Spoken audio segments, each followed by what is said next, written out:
For 23 years. He's married to a lovely first lady. This is the intro right here. It's like, ladies and gentlemen, today we have Andre Scales from New Zion Baptist Church, where he has resided there for 23 years. 23 blessed years. Blessed years. As I take a drink. Communion. Come on, look, I could have sworn wine wasn't that brown, but that's none of my business.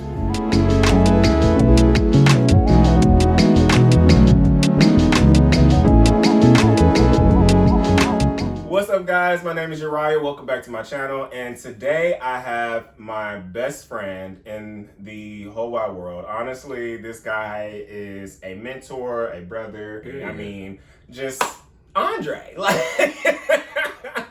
You know, there's a song about me. There is. By JoJo. It's literally called Andre. Come on, JoJo by Andre. We'll make it the Andre by entrance. JoJo.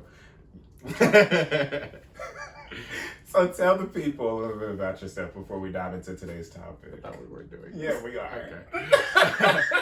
A little bit about myself. Let's see. I was born in California, but I grew up in Iowa. I just wanted to get that out so that you know there's black folks in Iowa, not many. I went to the University of Iowa, not many black folks there either. Now I'm in grad school, getting my master's in social work. I got my undergrad in social work. And I'm just trying to change the world and shit. Period. It's okay. Toxic masculinity, pretty much what leads to that. Routes that one could possibly take to get out of toxic masculinity, or how to fix it or to repair what is present. There you go. So because Andre does have a degree in social work and he will be graduating. Oh, and a minor in psychology. Minors are important too. Minors are very important. Period. Let them know. Well, minors are more like a comma. Okay. That was cute. That was real cute. Okay. I'm following. But commas are good too. Commas are good too. I mean, they continue the... Well, no, that's a semicolon. Do the same thing. Add to the sentence. There you go. Be a comma. Have more commas in life. For those who don't understand, not a coma, but a comma. Okay.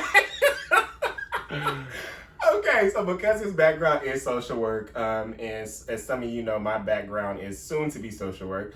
Andre is definitely like a mentor. He is helping guide me in the direction that I want to go in, and he is helping me find that inner Uriah, that inner Yari. And so I thank you so much. You've done that for me. And I just wanted to just kind of put that out there because, like, I never really honestly thought that when I met someone, I would be like, this is going to be like, I can't let this person go. I mean, I have a lot of best friends. I really do. And every single last one of them hold a special place in my heart. But because you're here, I want to give you your flowers because you're here and you are... Where are they? You know what? After the show. We're going to go get your flowers. I was waiting for them to walk in. No, they're not walking in. I hope they're not walking in because I hope anybody else in this apartment. So let's go ahead and dive into today's topic. What is toxic masculinity? Like, when you see or hear toxic masculinity, like when people are talking or something of that nature, do you just automatically know that it is derived from something? Like, what is toxic masculinity to you? I feel like it's just when masculinity gets in the way of anything. When you feel like the masculinity, we should have chosen a better word. The masculinity is gonna be like, you know, comes into play of basically like, oh, I can't do this because it's not masculine like I am. And I understand that. And I feel like it's not important. Like we put feminine and masculine when we shouldn't have those type of labels because for what? Like, right. We're all different type of people, you know, we're all different type of humans, and masculinity is, again, just another one of those, like, labels. Right. That, okay, I can't do this because it's meant for boys, I can't do this because it's meant for girls, but who is the one that said that it's meant for either one of those genders? Right. Or any type of gender. Right, and I honestly feel like a lot of that has to do with society. Society automatically, like, drills it in, like, pink is for girls, blue is for boys. It's like, even with gender reveals, like, The only thing that I like about gender reveals is if you don't know the sex and you're like, let's do yellow and green. Period. You know, those type of things, because those are neutral colors, because anyone can like yellow or green. Mm-hmm. But I feel like the moment that you put like boys are supposed to like blue or girls are supposed to like pink, it automatically starts this thing of like, okay, this is what I'm supposed to be. This is what I am. Or, you know, this is what my mom and dad want me to act like, type of deal. So I really do feel like society has a lot to do with it. And because of that, even some of like our fathers, I mean, I'm not even going to say black men. I'm going to say black, white, purple, green, Hispanic, whatever. Like there is this sense of men are supposed to be macho. Men are supposed to be show strength. Men are supposed to, I guess, hold the foundation together. And it's like with that, so you're telling me men can't cry, men can't show emotions, men can't be open-minded, we're automatically supposed to be closed-minded. And I really feel like society plays a huge part in that, and it kind of drives me crazy. Yeah, because it leads to other things too, like, oh, you're supposed to be a man, like you're not supposed to cry, you're not supposed to show emotions, but then you get in a relationship and the girl's like, or whatever, you know, your preference is like, why aren't you showing me emotions? Why aren't you telling me how you feel? And it's like, but you're also raising a son and doing the same thing as well. Right. So we close off those emotions expecting that they're not important when they're the most important thing ever. They create our behaviors. They create so much in the way we act, the way we do things. So you're creating this almost barrier of you're not allowing to yourself to experience so much more of the world because you think like, for instance, getting a pedicure is, you know, being feminine and not masculine and stuff. Pause. What is wrong with having nice feet? Like, thank you. And it's so funny you brought that up because I just want to let y'all know, like right up here at top, there's going to be a link for the video Why I Gotta Be Gay. It's like right at the top. I don't know if it's right or left. I can't remember. But it's just probably going to shoot right across this way. And it's going to be like, Why I Gotta Be Gay. And that video actually talks about like, why does it have to be gay to get a manicure? Why does it have to be gay to want to be a father? Like if your daughter wants you to dress up in a tutu for her birthday, why does it have to be gay? Why can't you just dress up in a tutu for your daughter's birthday? Or why can't you show emotions? Or why can a straight man have gay friends? Like people want to automatically put this label, which by the way, I hate labels. Come on, Raven Simone. Listen, yes. I'm American. We will not drag this girl on this show today. I love Raven. But I hate labels because I automatically feel, and I think I want to say I made a video about labels too. And it's like, I hate when people put me in this box. You know, it's, for one, it's already hard being black. Let's just put that out there. Period. Then when you add Christianity on top of that, or religion on top of that, it's like, damn. That's a whole nother 4 videos. Listen, and then don't even go about being gay, because then you got 3 like different targets on your back, and it's so hard being that. And so when people put you in this box, they expect you to, what is the word? Yeah, there you go. Be that. Yeah, they want you to like, this is all you can be, and it's like, no, I can be more than that. Like I'm not in this category that society has put me in. I'm more than that. So I really do feel like toxic masculinity is an issue. It is so disheartening, I guess that's the right word I'm going for, to just see how these young fathers who are raising their sons and daughters, or their sons, we're not even going to talk about the daughters, how you don't do that. That's gay. That's, you don't, we don't act like that. Yeah, but it's like you can ask them, okay, so how is that gay? Right. They can't articulate it. At all. Period. Like, they can't articulate nothing. So it's like we have these labels, but it's like, where did you get that from? And most times, when my father told me that, my uncle told me that, okay, where did they get it from? And you don't understand, like, we don't question why things happen in life, why things are the way they are. And that's why this generation, so much is changing, because that's what we're doing. We're questioning, like, why is it the way this is? Because I know, especially for the older generation, I just think of work, like, those type of bosses that didn't treat you right, those type of organizations or whatever company you're in that didn't treat you right, we just put up with, because especially as African Americans, we knew like that's the only way to elevate. Right. And so we give them their flowers and we appreciate you guys that. But now it's a time like, I can elevate in a way, but I ain't gonna let you treat me any type of way. Period. I refuse. Period. But tying that into masculinity and stuff like that, it's just a label. That's what it is. It's just this is masculine. Why is pink feminine? Why is it masculine? Right. Because it's a brighter color. Right. Like bright orange, bright blue, and everything. Like there's no difference and stuff. But because somebody told you, hey, this is pink, this color is purple and such, it's a feminine color, that's what we just believe. But nobody's questioned why. Yeah. No, you're absolutely right. Like that is definitely. I see it and it irritates me every day. Like, so you are in social work and you specialize with children and family. So, with your experience, do you see it more at a younger age as far as like this child is obviously being told X, Y, and Z, and you can kind of already see where that's going to lead to? So, do you try to intervene and try to show something different, or do you just allow? I think we underestimate how smart children are and how much they pick up on things. Because I've seen children where I'm like, their behavior literally mirrors an adult. Like, you're a 7-year-old boy and you got your pants sagging, you slapping this girl on the butt, you know, you're basically saying derogatory things. I've dealt with a lot of kids who have basically treated women in such a degrading way, and it's like, you're a 7-year-old, you're a minor, you're young and stuff. How'd you pick up their ways? And I like don't want to stereotype and I don't want to, you know, label, but then I meet their parents and I'm like, oh, okay, I understand.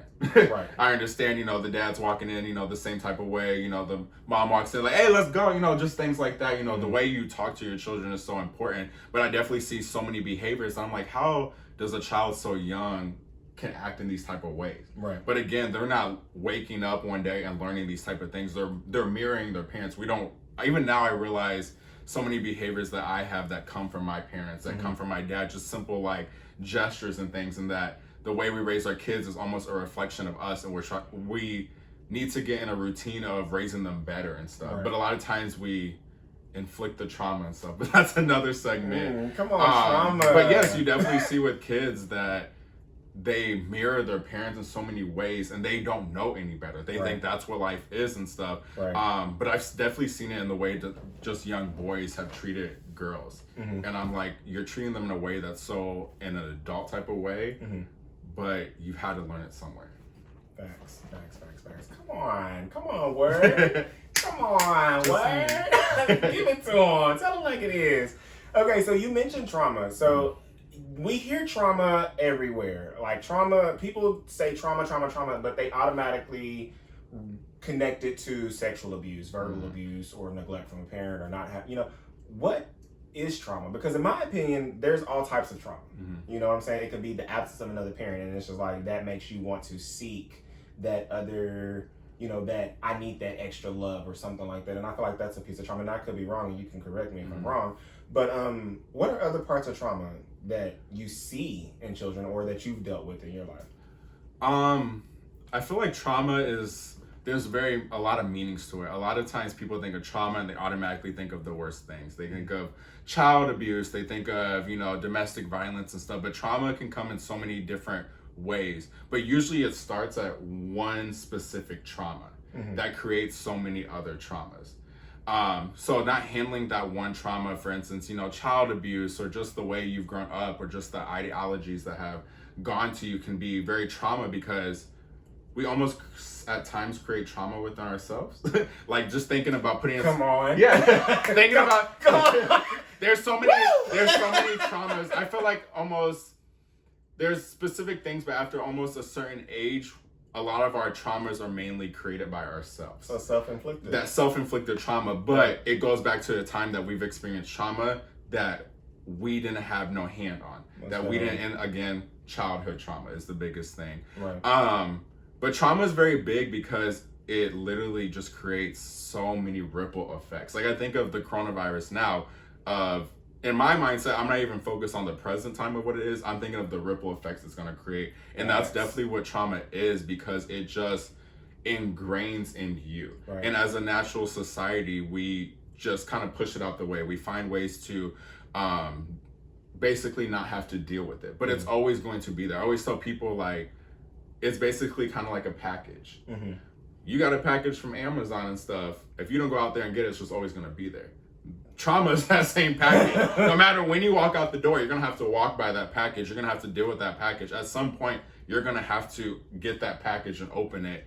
And with trauma, it's just so much that it just creates. I don't even remember the question. Look, I don't care about the question no more. I mean, go for it. I'm all here for it. Okay, so come on, Amazon. I think working with kids, I have learned about trauma so much, and for me, I love the profession I'm in because I can't think of another profession that you heal others, but you also heal yourself. Because I tell people all the time, especially when I give advice to friends, like, I love giving advice to friends. I love talking to friends about trauma and stuff because in those moments, I learned so much from myself. Like, I was just talking to a friend the other day about his trauma, and I'm over here taking notes like, damn, I just realized this. And I was listening to Ayanla earlier, and we don't realize, like, a lot of times when we experience something and we like, oh, like, that kind of triggered me, that's kind of trauma. We're literally looking at a reflection of ourselves because we all have experienced so much. To me, trauma is very like general. Like there's like specific types of trauma, but there's not like a huge broad of it. So when you really get to the root of it, we all are experiencing almost the same things. We may have not gone through the same trauma, but to the sense of it, it's created almost the same behaviors, almost the same reactions. Yeah. And unless we really focus on what that is, nothing is going to change. I really want to tap into, because I like how you said that everyone doesn't have the same traumas. So, for example, like, yes, I have my mom, and of course I still have my dad, but I also have 2 stepdads. So I never had like just a, these are my parents type of household. However, you did. But my traumas are different from your trauma. So like, what are some traumas that you experienced and that you're currently dealing with, or traumas that you had and you've possibly overcome? You know what I'm saying? So I just think the first thing that popped in my mind was a trauma of just being perfect. The trauma of always inflicting like, oh, okay, you got a B. Yeah. Why wasn't it an A? Like, you know, those type of things. And so now I see in my adult life, like, I just feel like I have to be perfect in everything, and I feel like I don't do things because I'm like, I'm not going to be perfect at it. Instead of like, okay, you have to start somewhere, and then you become more and more to that perfection level. But I've also realized it's caused like, okay, I'm good at this, and I set my bar even higher and higher when I reach it because I feel like this perfection. So for me, it has to do with a lot of like expectations within myself, a lot of expectations that my parents set, but also not creating that room of like, you're not always going to be the best. You're not always going to be perfect. You're not always going to live up to those expectations that people set for you. But did you try your hardest? Did you do your best? Did you at least put some type of effort to reach your highest potential? So that was definitely a big trauma. Obviously, my sexuality was a big trauma. Not having parents that accepted me. And that really created so many behaviors. And that's what I said earlier about one small trauma creating so much more. So my sexuality, my parents not accepting me, created all these other traumas throughout college of, you know, just giving myself to whatever, drinking, you know, indulging in other type of activities that I recognized were wrong. That hey, what you're doing is wrong. But I was like, it feels so good. It feels like it's giving me a rush. But I even look back on it now, it was like it was a toxic rush. It was a rush that you almost that you literally get addicted to. That type of rush. And when I wasn't getting that rush, I was like, ooh, like I need it. And I look back on it now, after learning things. I look back on it now and I'm like, that was trauma. That was me reaching for something and trying to fulfill something. And I can even see now when I think that thing is going to be fulfilled because of A, B, and C, and I do A, B, and C, I'm like, okay, well, I feel like my glass is only half empty. Like I don't be fulfilled or anything. So trauma just runs so deep. And again, it's not just being abused and stuff like that. It's just simple things of the way your parents treated you and not understanding it, and the way your parents talk to you and not understanding it, or not even having a parent figure to you. And yeah, that's very traumatic, but it caused 5, 10, 15, 20 other % of trauma as well. Big facts, because okay, so my biological father, so for me, it's like he was there, but then he left. In all those years, it was just like, yeah, I have other amazing fathers that stepped in and took that role. You know what I'm saying? But it's like, that's my dad. And so with him being missing, I really feel like, especially when it comes to the relationship piece, I'm automatically thinking you're going to leave. You're gone. And that's a part of that has to do with my insecurities. And that's just traumatic for me. Like dealing with a father that says, I'm going to come see you, but he doesn't come see you. And like you brought up, it caused so many other things. Because what are some of the things it's caused? that you like have reflected and like, because of this one trauma, right, it's caused this multiple trauma. You can say, hey, I'm gonna come see you, which he did, but I have said it many times. Listen, he did, but it's like, I'm gonna come see you. But it's like when people say, hey, I'm gonna come hang out with you or whatever, I'm just like, okay, yeah, whatever. You know what I'm saying? And it's like, I don't give people the benefit of the doubt, or I don't really believe people. That's one thing for me. And so it's just like, I don't know how to say it, but it's like, are you really gonna come see me? Like, are you really gonna come hang out? Are you truly my friend? But in that moment, did you think, oh, it's because my dad didn't come see me? Oh, for sure. But you're lucky because you have training and background in that. Yeah. But most times, a lot of people, their first mindset isn't, because yeah, my dad didn't most come see definitely me when he promised me. It's just, how dare this person not come see Right. me? And then that's it. And it's very surface level thinking. Yes, it's like right here, but it's like right you need here, to go down here a little bit further. But once you start, because for me, it's more easier because I study human behavior. I study because of this happens and stuff. But most people's mind is not going to think back that, hey, the reason I'm feeling this type of way is because of this. But you know, I will say this though. In the beginning, I didn't recognize it. I think we're just gonna go ahead and put this in there. Okay to get counseling. Yep. I honestly think that is what did it. As I got older and I went to counseling and I talked to my counselor and my therapist, it's just like, we had to get to the root of why. And when we got to the root, it was more of like, damn, this is the issue. Even my grandpa, he has made it clear, me being gay, that's just that. They're like, no, you know what I'm saying? He's not here for it. However, he does love me and he does care about me and he does do for me, you know, because I am his grandchild. I'm his grandson, you know, like that's just what it is. But him not accepting, like you said with your parents, that did something to me. And it's just like, this is somebody who I knew was always in my corner, who I could go to, who I could talk to. But now it's just like, there's this wall because of my sexuality, because I can't fight who this is. Like, I have to think for the word. That's sad. But it's that's like another topic. Yeah, you know, like I can't do this. You know, like I don't know who or where or why. Like people, like I said, that's another time we can get into sexuality, baby. Like Period. Like that alone. The word of the day is period. As many times as I say period, you take a drink. Take 6 more. No. Hell, shit. By this time, we won't even go be able to eat dinner tonight. Hell, I'll be so damn tipsy. Okay. But you were absolutely right. Like, I mean, at the beginning, I didn't know. Yeah, and for me, I've gone to therapy for almost 2 years, and it had to start at the beginning. I always say, if you want to dive in and really healing yourself and dive in the most hardest part and not start at the easy and start at the hard level, write a letter to your child self. And when I say write a letter to your child self, I say talk to your child self. Tell your child self, I understand that you didn't get this healing. You had to go through this. Yes. I understand this. And basically talk to your child self, because at the end of the day, trauma starts as a child.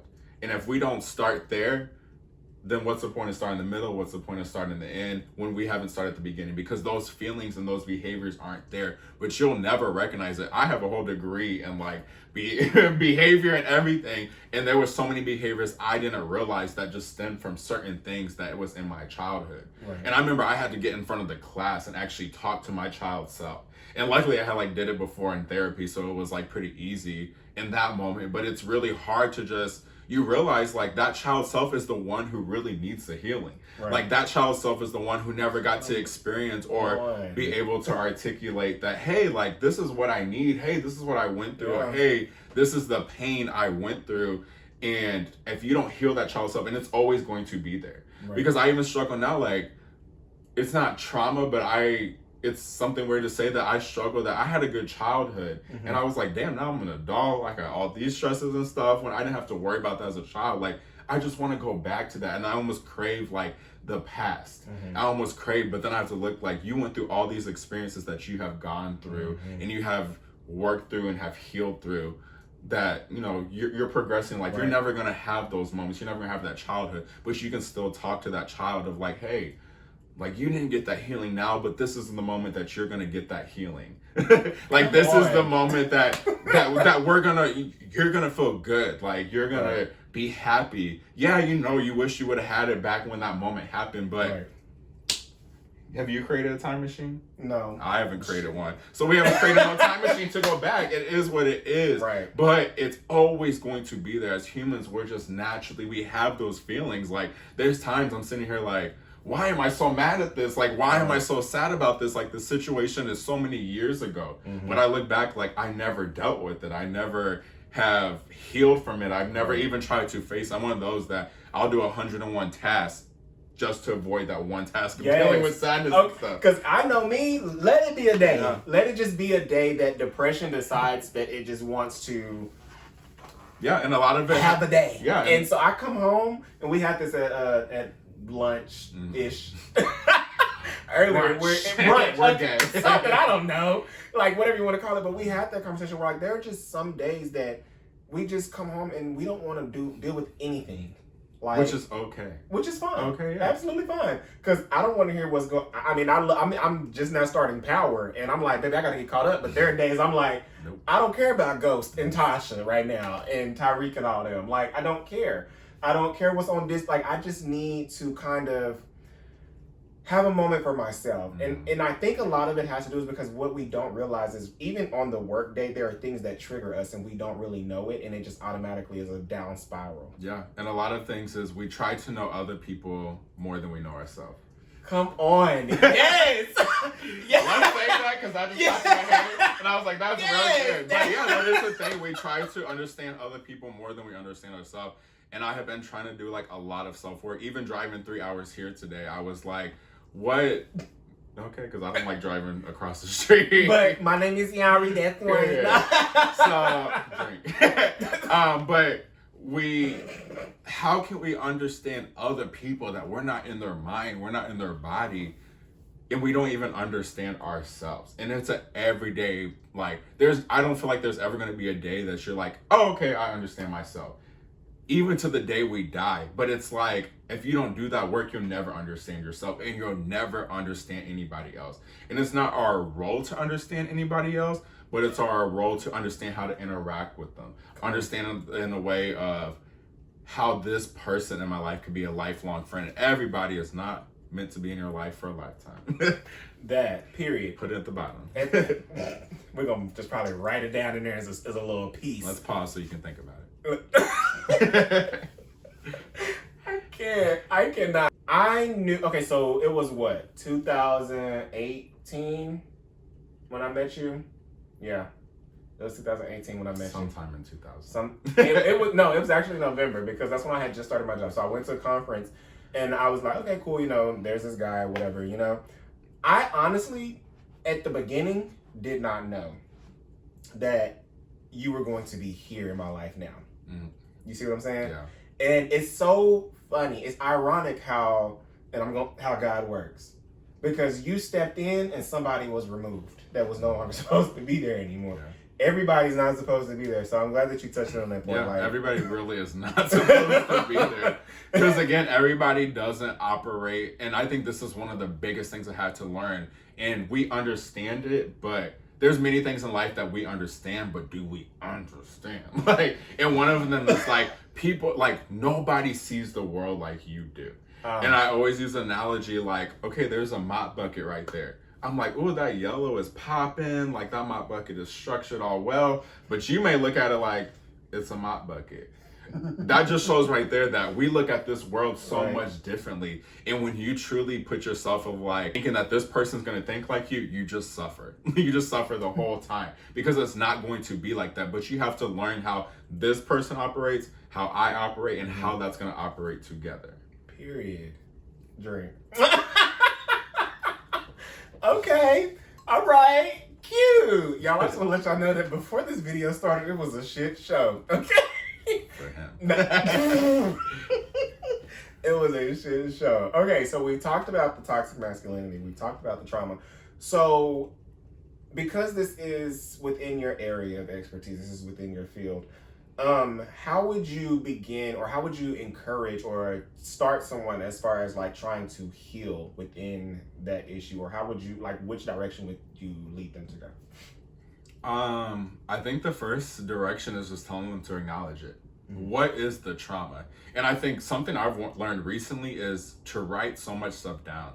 And I never realized how my mind goes like 100 miles per hour. I feel like I have so much in my mind, and I was just like, if you just wrote this down, I feel like a lot of it's just reminders to myself, like, hey, remember to do this, remember to do that. But I'm like, if you just write it down. So I think just writing it down, like, hey, this is what I went through. I always feel like the best way to start healing yourself is making a timeline. Making a time like, okay, at 2 years old, this happened. And just see what sticks out in your mind. Because I feel like, especially at such a young age, what sticks out in your mind is so important. Why does something at 3-4 years old sticking out to your mind? Why is something so young still resonating if you've been through all these years of stuff? Yes. Have you been 365 days times 30, 40, 50?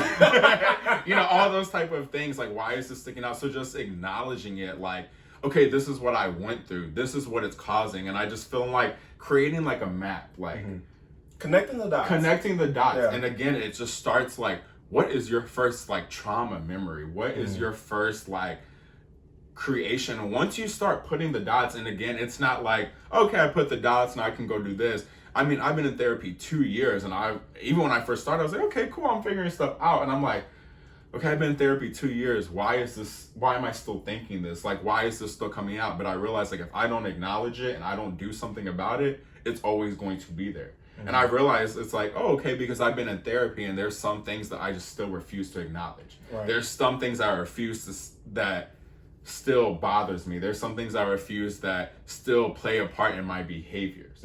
And so it's literally like an onion. Like people say, like unpeeling it. Shrek. Yes, like so many layers, like unpeeling every single layer. And it's such a process that you're never going to be like, okay, I'm okay, I don't got nothing. If you have no trauma or anything to deal with, then your life is, what is your life? I mean, honestly, and I don't give a damn what people say, honestly. There is a piece of trauma that people deal with. There is a piece of trauma that you're just refusing to ignore. I think I was on Facebook and somebody was talking about, no, I don't have that. I don't deal with that. And I'm just like, okay, because you don't deal with what Andre deals with, you possibly deal with what Uriah deals with. Or because whomever you're talking to, you might not be able to relate to them, but you have your own issues. I just feel like some people are just better at suppressing, but this is my thing with suppression. Eventually, that cap is going to blow. I mean, I tell everyone that no matter what, it's going to blow. It's going to blow. It's like putting a piggy bank. Like, no matter how many coins you put in it, there's going to be a day that you can't put no more coins in it. And that's what feelings are, because, again, we all experience so much of, like, I feel this way, but like it's so random. Like we don't say, okay, let's activate my mad feeling. Let's activate being sad and stuff. They're just natural feelings. They're going to happen. But when you suppress them, it's not, oh, let me suppress them and push them out. It's let me suppress them in.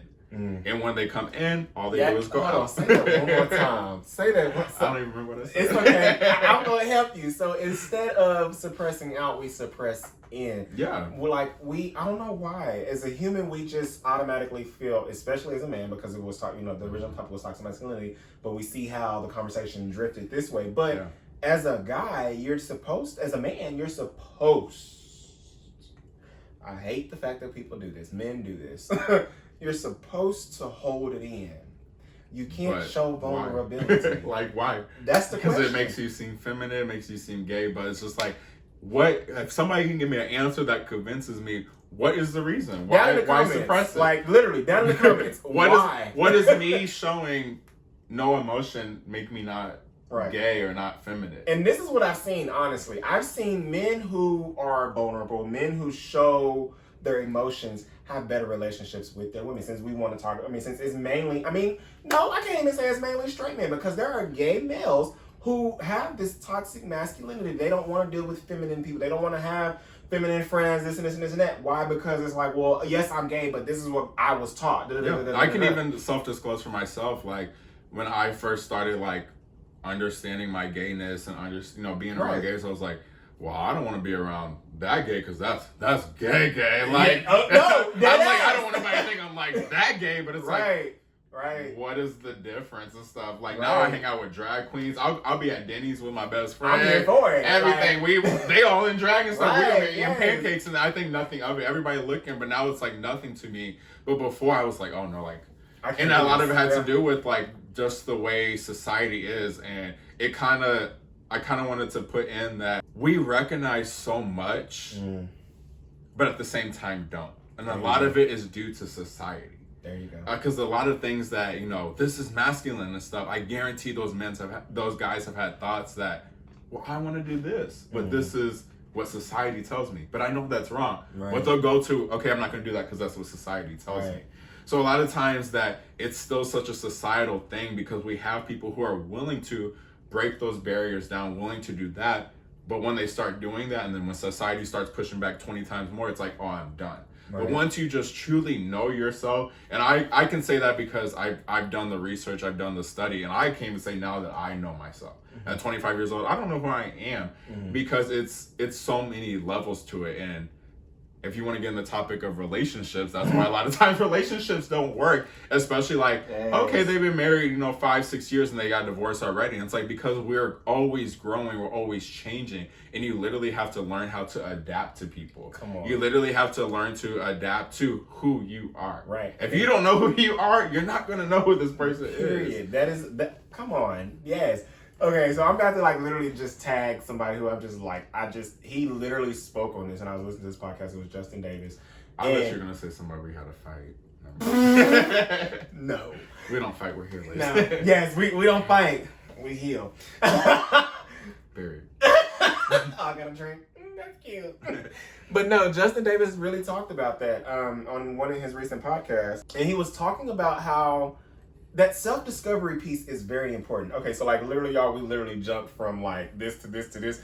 But if we jump, just understand. Just understand it. All of it, everything serves a purpose. It serves a purpose. This is literally what our phone calls consist of. Yeah. It's hey, let me tell you about work. Then, boom. It's okay, you know what? So one of us got to get the other one off the phone eventually. All right, well, I got to get in the shower. Okay, because we talk all day, and it's just that's just what it is. Okay. But that is true. Justin pointed out the fact that that self-discovery piece, that learning who you are piece, that since we're talking about relationships piece, what is your love language piece? That ties into it a lot too. It's just who are you? Yeah. Here I am. Like Ayanla said, one of the most things, I feel like Ayanla, a lot of people think her tactics and stuff are crazy, but when you really truly listen to her, it's mind-blowing. One thing she said is, the things you go through.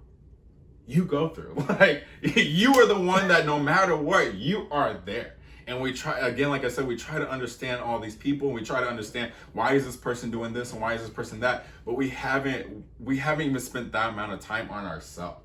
And it's no matter what, no matter where I go through in life, I'm going to be there. I'm going to be that person. I'm going to go through that. But why am I putting so much work in other people when I haven't put that work in myself? And I'm always going to be there no matter what. Right.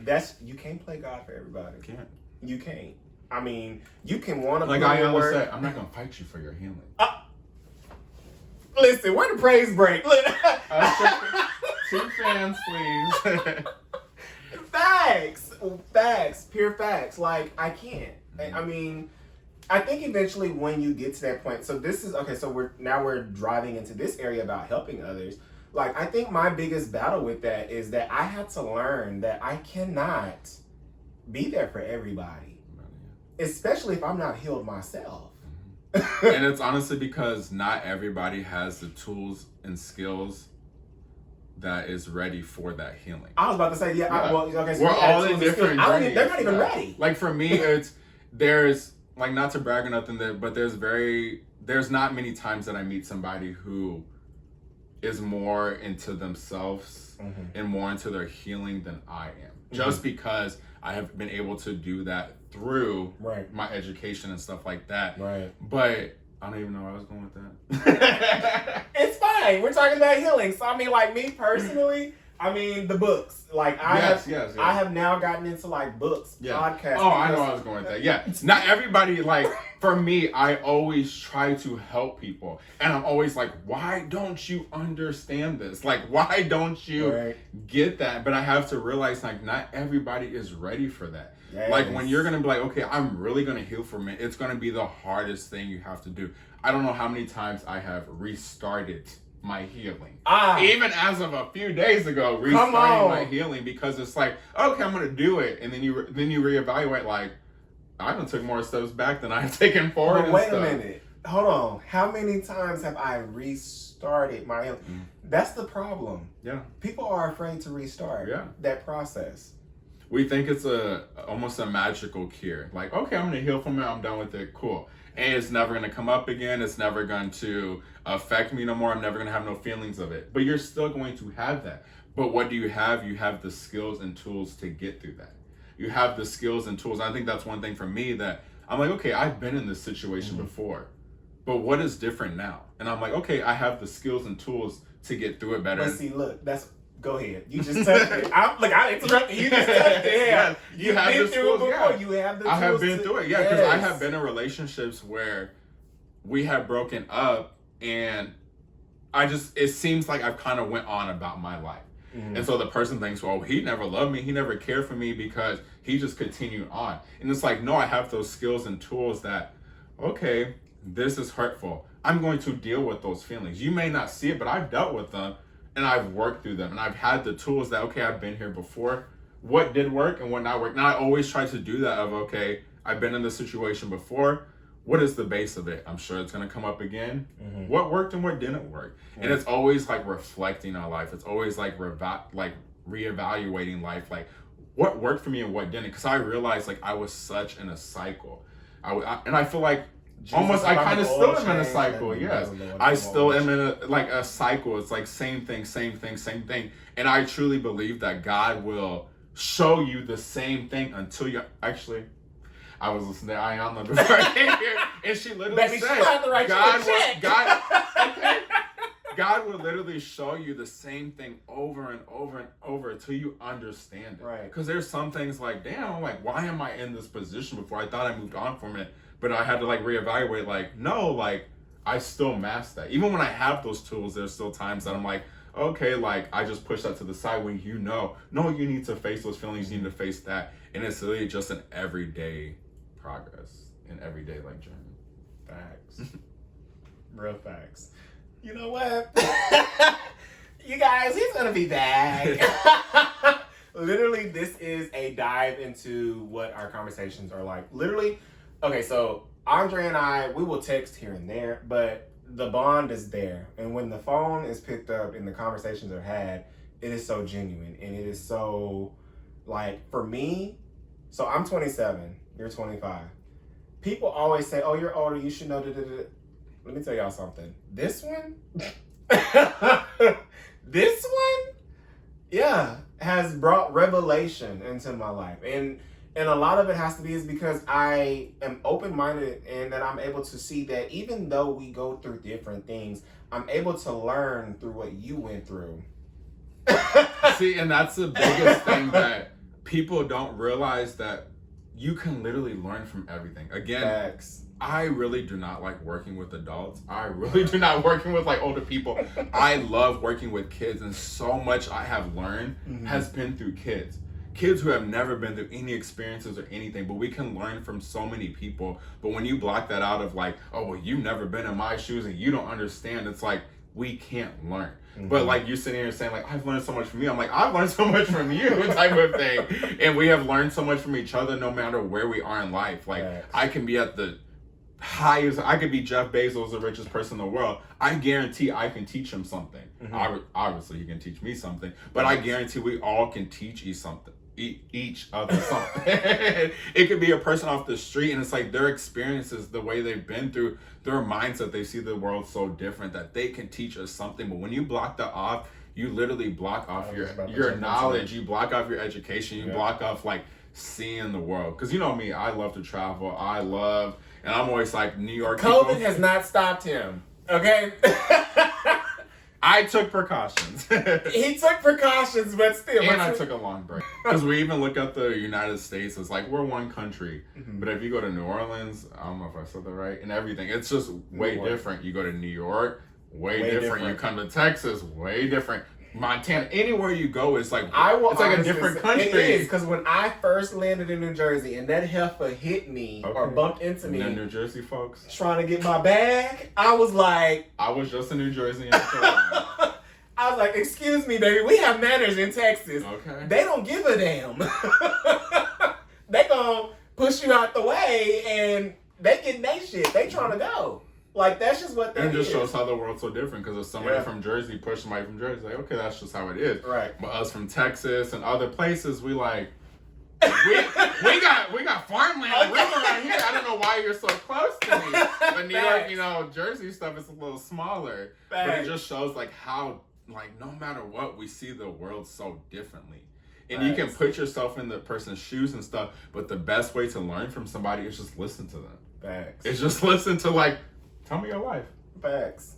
Like, nobody can tell it like you can tell it, but if I'm trying to assume how you are, if I'm trying to assume that this is how you act, this is the way you behave, I most likely will never be right. Facts. Yes. Okay. You have any closing words, any remarks, anything like that?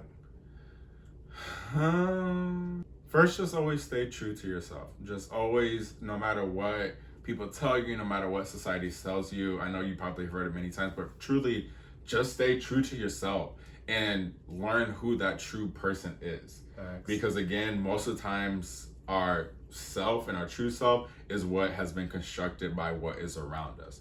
But most times we have never sat down like, this is what I believe. These are my morals. This is what I will accept. This is what I, you know, it literally takes that work and seeing it like, okay, this is me. Like, I'm going to, this, I feel like this is me. This is what I'm going to sit in.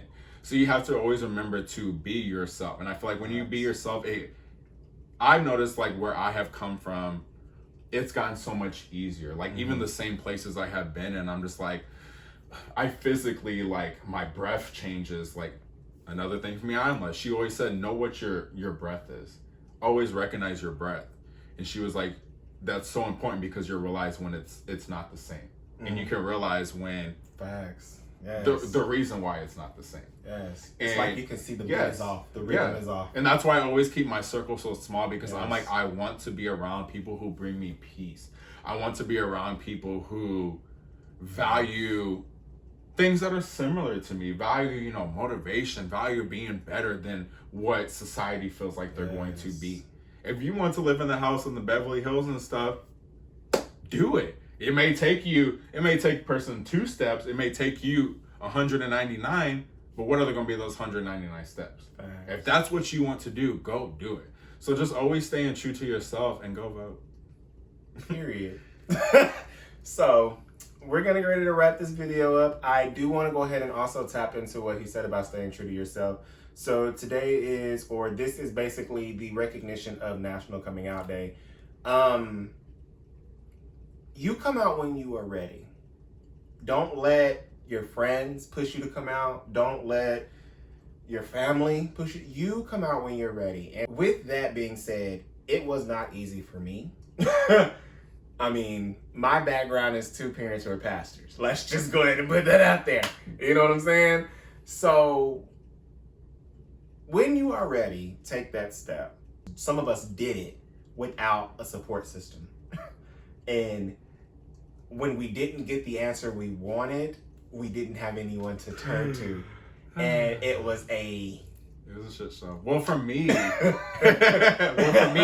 I didn't get the opportunity to come out. Somebody else came out for me. Oh, that sucks. So even in situations like that, like, I hope you don't ever have to experience something like that, but work through those feelings, work through, you know, sometimes life, you know, we can plan our life as much as we want. Sometimes that's another segue of it doesn't work out the way we are, but we can't stay in that area forever. Because for me, I stayed in that area for way too long. Of like, I didn't have the opportunity to come out for my parents. Somebody else exposed me to my parents. Somebody else exposed me to my friend. But that create so much more things. So to be that, you know, that person that, you know, especially we are our own worst enemy. And there were so many people that I could have told. There were so many people that were accepting of it, but it was just like, no, like they're not gonna accept it, they're gonna look at me different. Mm-hmm. But a lot of times when they looked at me different, it was a better different, Mm-hmm. because it was myself. Facts. I wasn't pretending to be somebody true, else. Yes. authentic And you'll see, like, once Yes. you're yourself, I see myself now, like once I start becoming more myself, understanding myself, you attract people who want to know more about that. They want to be themselves too. And you see inside their self, like, this is who I want to be around, because they want the same thing. They just want to live life. Like they just want to be happy. And whether, you know, for me, I've had to realize that you got to be happy, like, within yourself before you can be happy with somebody else. You know, RuPaul said all those things. Okay, But coming out could be, and just the main topic of coming out and stuff could be in so many different elements, and everybody has different stories. But your story was meant to happen. Ayala said today that most times we get through so many Baby, things. right here, Michelle. Okay, Ayala. She's changing my life. Like there's so many things that we get over, and we don't even remember how we got over. We just know we did. Like, yes. And again, like, if you think about it, we just work through it. Just work, and that's what it takes. And there's some days that you're just like, I can't do that no more, and that'll be the day you learn the most. Facts. Yeah. He need a check. All right, guys. So down in the comments, let us know what was the takeaway for you in this video. Just know that if you see Andre's face again, I might drive to San Antonio, because this was honestly a insight of what a conversation with Andre is like. This is like every time we pick up the phone, even if it's just like, hey, I'm checking in. I promise you that check-in was supposed to probably be 5 minutes, but it's gonna be 30 minutes. Like, that's just we got a bedtime. Like, okay, and I mean, that's just what that is. Like, I have been blessed with a person such as him, and I truly thank God every day, because if it wasn't for Andre, honestly, I would not have just been like, what is it? You know what I'm saying? What is it that where am I supposed to be? And I'm still on a journey. You mentioned as far as, you know, trying to find out who we are, loving ourselves, things like. I'm 27, and here I am trying to figure out myself still. Yeah. And I think it was because I suppressed a lot of what I went through, and I believe it's a lot of, you know, the absence of my father, who we are rebuilding a friendship, you know, relationship now. A lot of that is being rekindled, but because of you helping me get to, I don't even think you realize how much you have helped me. See, and I don't think you realize either, and I don't, and it's crazy because I don't think realize people that no matter where you are in life, you can still help somebody. Because when I met you, I already had a degree in, like, no shade, but you didn't have no degree. I am shit. But I talked to you, and you were like, I want to get my degree, I want to do this, I want to do that, and I was like, oh wow, like, you know, he has so much going for him, he has so much aspirations, would push me more. And it's like somebody who doesn't have something I have, who inspires something they have. Correction. Now that I'm thinking about it, I have my associates, but I will have my bachelor's this year. Thank you. Yes, but December. It's like, even though I have my bachelor's and you didn't, the way of you talking about getting your bachelor's encouraged me to even want to do more in life. Period. I love you too. So down in the comments, let us know your takeaway, and we thank y'all so much for tuning into this video. I know it's not a cooking video. A lot of my viewers have possibly subscribed due to cooking, but I can't cook. I need you to go ahead and look at the cooking videos. I mean, it's only like, what, 2, but still, it's fine. Those are some good meals. Chicken and waffles are great. You know, hey, I mean, 2 out of 7 is good. I mean, there are some next week. Anyways, so like, share, and subscribe to this video. Please let everyone know. Let's go ahead and also put the word out there to vote. I am at a point in life now where if you are not registered to vote, register to vote. Check with your local cities. For Texas, I'm going to drop the link down below to make sure that you know where you can go to register to vote as well, because this election is very important. Your views may not be the same as mine, but I need everyone to vote. Voting is important. Voting is our right. Voting will make a change. And not just this vote alone. I think a lot of people need to recognize the local elections. Even for your damn school fucking board. Like, everything literally matters. And this is another topic, but we'll go ahead and say a little bit on it now. We have to be realistic in life. We have to face reality. So for especially those that like, well, I don't want to vote because of this, because of that. Okay, so are you more towards this side? Are you more towards that side? What are your values type of thing? Because when you don't vote, And if your values gonna lean more of this person or this person, it's a vote for the other person. Come on. So go vote. Go. Like, go. It's so important. Again, don't forget your history. That so many people fought for this. So many people's this is another topic. That's another drink, another topic. That we literally live out people's dreams every day. There were people before us that dreamed to just go fill in that circle. That dream to just go vote, and they fought for that. And some of them never saw that. And it's doing them a dishonesty and just not living for their legacy of just not voting.